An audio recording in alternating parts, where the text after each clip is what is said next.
Hello and welcome back to Exploring with Ash and Jake. Today we're going to be talking about the Weeping Woman of Fish Creek. From 1913 to 1915, hunters and railroad men in the area of Fish Creek, 40 miles west of Missoula, Montana, were plagued by encounters with the spirit of the Weeping Woman.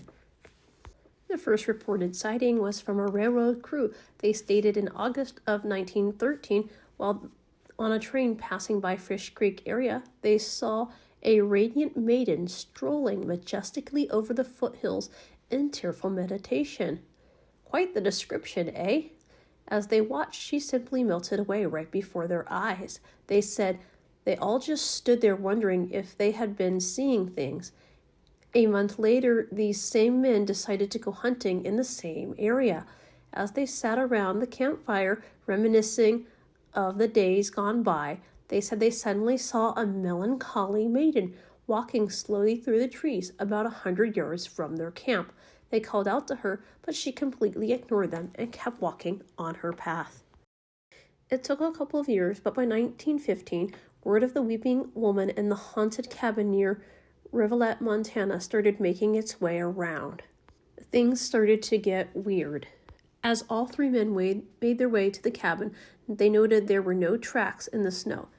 F.J. Alberts stopped at the stream near the cabin to refill his canteen and was surprised to see 12 or 15 clots of fresh blood on the snowbank. He thought it was his nose had started to bleed, but wiping his face he found no blood. Now properly freaked out, he called his friends, but they couldn't hear him. He ran to his cabin to tell his friends what he experienced, and it was then that three men returned to the snowbank and the blood was mysteriously gone. The men settled themselves in the cabin, staring at the fire and the old fireplace, and they cooked a meal. They sat and so they could see the front door as well as the cabin and the door into the other room, as well as most of the window. They waited, and eventually the men fell asleep. Everything was fairly non-eventful until Alberts was woken up by Rendleman pinching his knee. Rendleman didn't say a word, but slowly pointed across the dark room. When Alberts looked over, he saw a human face with tear-filled eyes, staring.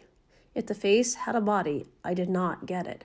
The face was in the doorway leading from the bathroom. I saw distinctly it was a woman's face, and about where the head of the short woman would have been, the face was weeping very sorrowfully.